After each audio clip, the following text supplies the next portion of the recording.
Bonjour, moi c'est Célia, rédactrice en chef sur France Info Payre-Gousse. Dans la rubrique Nos élèves ont du talent, je vous présente les journalistes. Bonjour Clérane. Bonjour Margot. J'ai envoyé mes deux journalistes sur le terrain pour partir à la rencontre de nos deux anciens élèves, Stéphane et Gaëtan. On va les écouter. Bonjour, donc je me présente, Stéphane Butin, élève en 1990 à l'MFR de Payre-Gousse, en classe de 3e.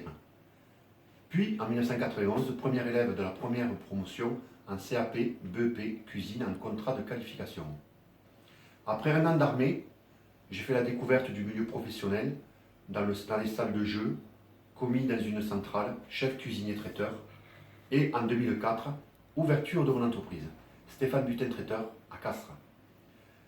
Avec 5 cuisiniers et 35 serveurs en salle en extra-temporaire, avec pour 2019 un carnet de réservation complet.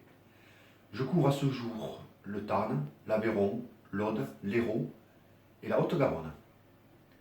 En partenariat avec la MFR aujourd'hui, sur l'événementiel, je peux juste dire en 3 mots ou 4 mots sur le que ça m'a apporté ma chance, le respect, l'humanisme et l'ouverture sur le métier. Je m'appelle Gaëtan Massoutier, je viens vous faire part de mon expérience de la MFR de Payre-Gousse. Donc j'ai passé 5 ans à la MFR de Payre-Gousse, donc de la 4e jusqu'au BTA SMR.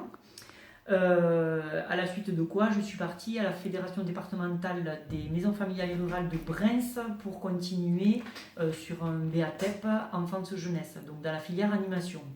Donc ces années passées à l'école de Payre-Gousse et ces différents stages que j'ai pu réaliser dans le cadre de la 4e, 3e, du BEPA, les 2 années de BEPA et l'année de BTA, m'ont permis de me confronter à différents publics dans le champ de l'animation enfance et jeunesse et du coup de conforter mon projet professionnel. C'est ce qui a fait que j'ai fait une première année de BTA et ensuite, ayant réussi les tests de sélection pour le BATEP, je suis partie et j'ai continué avec la Fédération des maisons familiales à Breims sur le BATEP. Donc à la suite du BATEP, j'ai eu l'opportunité d'avoir, dès la sortie de formation, du travail. J'ai jamais eu d'interruption puisque j'ai toujours été appelée, puisque du coup le fait d'avoir fait des stages, je me suis fait connaître et les employeurs étaient plutôt contents du travail, donc du coup dès qu'il y avait des possibilités ils m'appelaient. Donc c'est ce qui a fait que j'ai pu tout le temps travailler dans différentes structures du département. Alors, je ne vais pas détailler tous les postes que j'ai fait, mais les principaux, donc j'ai travaillé sur le Réal Monté, sur Gaillac et le Lautrécois. Sur différents niveaux, toujours dans le champ de l'animation socio-culturelle enfance-jeunesse, sur des postes d'animateurs, de directeurs de structures d'accueil collectif de mineurs et sur des postes de coordination enfance-jeunesse pour coordonner des équipes, des dispositifs enfance-jeunesse divers et variés. Tout en exerçant ces différentes missions, j'ai toujours gardé des liens étroits avec la MFR de Payre-Gousse puisque je continue à intervenir en tant qu'intervenant pour accompagner des projets, notamment avec les CAP Petite Enfance et autres. À la MFR, j'accueille aussi dans le cadre de mon activité professionnelle des stagiaires, donc en tant que maître de stage.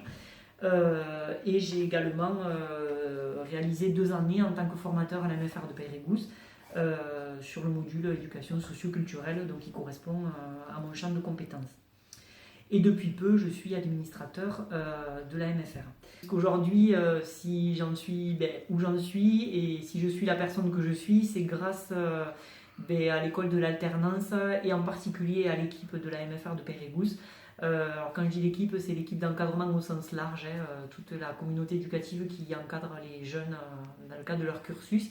Parce que du coup, ça permet de prendre confiance, puisque tout le personnel travaille dans la bienveillance, dans la considération de chacun, quel que soit notre niveau et voilà, quel que soit de là où on arrive, on est tous considérés et du coup, ça permet de gagner de la confiance et de se confronter et d'avancer et de cheminer dans notre projet de vie, dans notre projet professionnel. Donc, et ça m'a aussi donné envie et motivé à continuer aujourd'hui un engagement associatif sur le bassin de vie dans lequel je suis.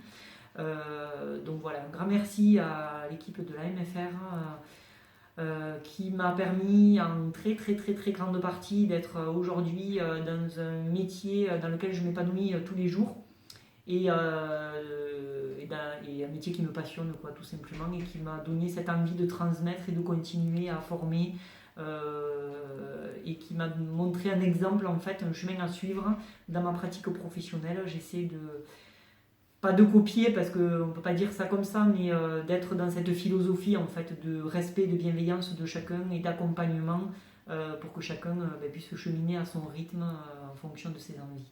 Voilà.